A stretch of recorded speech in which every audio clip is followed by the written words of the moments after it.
You know, in every single nativity scene, there's always that quiet figure in the background, just kind of standing there. That's Saint Joseph. But what if we've been looking at him all wrong?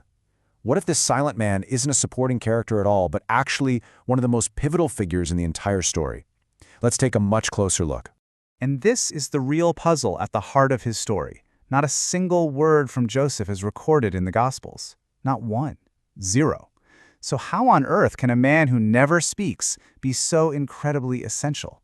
Well, that's exactly what we're here to figure out. So first things first, we've got to move Joseph out of the shadows. To really get what's going on, we can't just see him as some guy off to the side. We have to understand his role as a principal actor, front and center.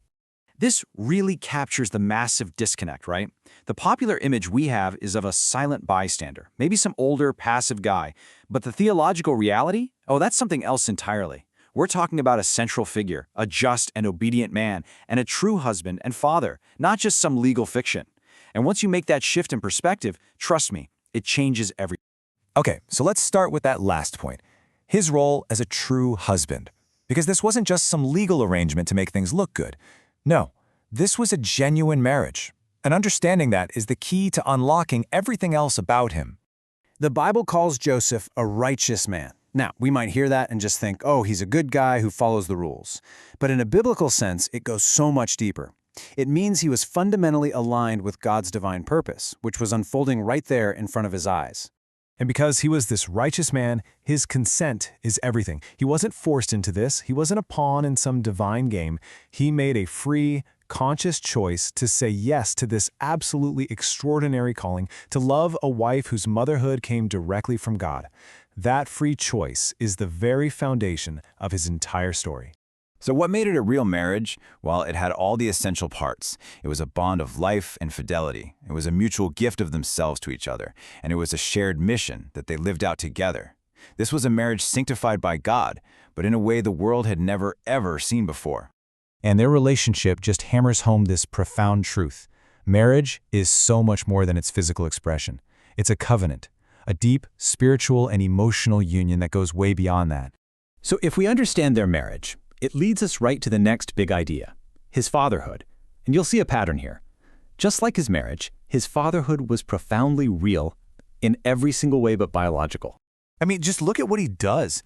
He performs all the essential acts of a father in his culture.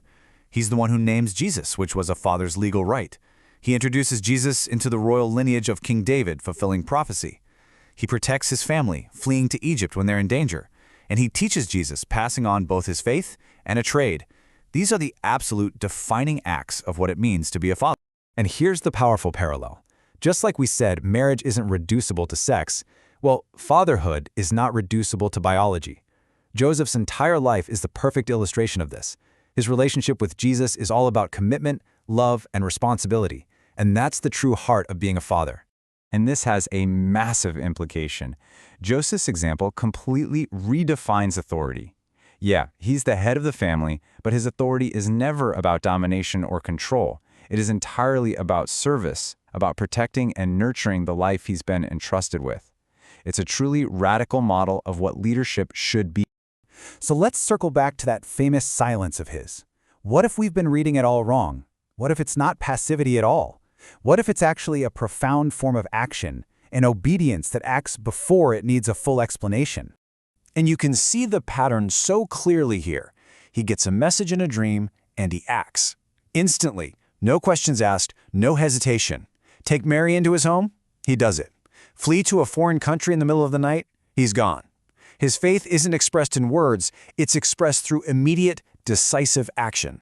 So here's the crucial point. His silence isn't emptiness, it's reverence. He is guarding a sacred mystery, the incarnation, that's just too profound for words. Instead of trying to explain it or master it, his silence protects it. It's an act of profound trust. Okay, so let's pull all these threads together. We've seen he was a true husband and a real father, and that his silence was actually a form of action. Now we can finally see why he isn't just an accessory to the story, he's the necessary balance that makes the whole thing work. What emerges is this incredibly powerful, countercultural model of masculinity. Joseph's strength is shown in his self-control. His authority is used only to serve. His love is all about protecting, not possessing. It's a vision of manhood defined by fidelity and responsibility, which is just as relevant today as it was then. And here's why he's so theologically essential. Without Joseph, the story of Mary could look like one of lonely isolation. But with Joseph, her incredible vocation is grounded in the human reality of a family, a shared community. He's the one who ensures that God's entrance into the world happens not apart from human society, but right in the very heart of it. Ultimately, this is the heart of the matter. The story of Mary and Joseph reveals this vision of human love where, just like it says here, intimacy isn't measured by possession, but by being faithful to a divine purpose.